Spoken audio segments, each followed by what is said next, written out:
কিছু আগে জ্বর হয়েছিল, দি মুখের স্বাদ পুরো না খারাপ হয়ে গেছিলো, যাই খাচ্ছি না কেন কিছুই টেস্ট পাচ্ছি না। দি ভাবলাম কি এমন করা যায় যাতে মুখের স্বাদটাও ফিরে আসে। আর এখন কি বলতো, জ্বর হলে শরীর এত ক্লান্ত হয়ে যায় না, কিছু কাজ করতে ভালো লাগে না। ভাবলাম এমন কিছু একটা সবজি বানাই যেটা একটা তরকারিতে আমাদের খাওয়া হয়ে যাবে, সাথে একটা লেবু থাকলেই হবে। সেই ভাবতে ভাবতে একটা মাথায় আইডিয়া এলো, চিংড়ি মাছ কিনে নিয়ে এলাম।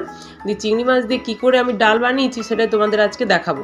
এটা এমন একটা তরকারি যেটা বানালে একটা তরকারি দিয়ে তোমার ভাত খাওয়া হয়ে যাবে, সাথে শুধু একটা লেবু থাকলে হবে। চলো কিভাবে বানাই ওটাই তোমাদের খাই। তার জন্য কী করতে হবে, প্রথমে চিংড়ি মাছটাকে ভেজে আগে আমি তুলে নেবো। আর এটা তৈরি হয়েছিল যে খাওয়ার পর মুখের স্বাদ কিন্তু বেশ, তোমরা একদিন বাড়িতে অবশ্যই বানিও, খুবই ভালো লাগবে। দেখো বলতে বলতে চিংড়ি মাছও আমার ভাজা হয়ে গেছে। এবার চিংড়ি মাছ ভেজে তুলে নিলাম। ওই তেলের মধ্যে গোটা গরম মশলা, এলাচ, দারচিনি আর শুকনো লঙ্কা ফোড়ঙে দিয়েছি। এবার তার মধ্যে দিয়ে দেবো কুচি কুচি করে কেটে রাখা রসুন। রসুনটা যখন একটু লাল লাল ভাজা হয়ে যাবে তখন তার মধ্যে দিয়ে দেবো কুচি কুচি করে কেটে রাখা বেশ খানিকটা পেঁয়াজ। দিয়ে ভালো করে এটাকে নেড়ে চেড়ে একটু নুন দিয়ে ভালো করে নাড়াচাড়া করব। আমিও কিন্তু এই রান্নাটা প্রথম করলাম, কিন্তু খুবই ভালো লাগলো। ডালের সাথে চিংড়ি মাছ দিয়ে খুব দারুণ টেস্ট। ডাল বলতে এখানে মুসুর ডাল দিয়ে আমি বানিয়েছিলাম। এবারে তোমার মশলাটা নাড়া হয়ে গেছে। এবার একটা বড় টমেটোকে কেটে এর মধ্যে আমি দিয়ে দিলাম।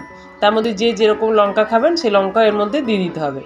দিয়ে অল্প একটু নুন দিয়ে ভালো করে নেড়ে চেড়ে নরম হওয়া পর্যন্ত ভালো করে মশলাটা কষিয়ে নেব। তারপর একটা বাটির মধ্যে ধনে গুঁড়ো, জিরে গুঁড়ো, হলুদ গুঁড়ো আর একটু চিনি দিয়ে আমি যে রেখেছিলাম সেই মশলাটা এর মধ্যে দিয়ে দিলাম। তোমরা চাইলে লঙ্কার গুঁড়ো ইউজ করতে পারো কালারের জন্য, কিন্তু আমি যেহেতু লঙ্কার গুঁড়ো রান্নায় ব্যবহার করি না, ওই যে রান্নায় দেবে খুব একটা কালার তোমরা পাও না, কিন্তু তোমরা চাইলে লঙ্কা গুঁড়ো ইউজ করতেই পারো। তারপর ভালো করে এটা মশলার সাথে ওই যে মুসুর ডাল সেদ্ধ করে রেখেছিলাম সেই সেদ্ধ করা মুসুর ডালটা আমি এখানে দিয়ে দিলাম। ভেজে রাখা চিংড়ি মাছ এটাও এখানে দিয়ে দিলাম। দিয়ে ভালো করে ডাল, চিংড়ি মাছ ওই মশলার সাথে ভালো করে মিশিয়ে নেব। দেখো সুন্দরভাবে মেশানো হয়ে গেছে।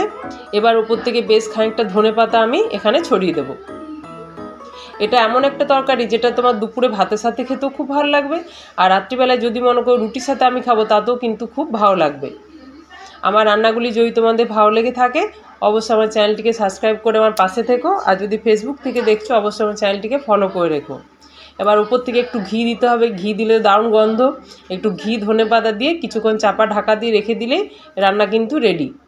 এটা একদিন গরম ভাতে দুপুরবেলা খেয়ে দেখবে আর কোনো তরকারি তোমার লাগবে না, শুধু একটা পাতিলেবু তার রস দেবে আর এই সবজিটা নেবে ডাল চিংড়ির, খুব ভালো লাগবে।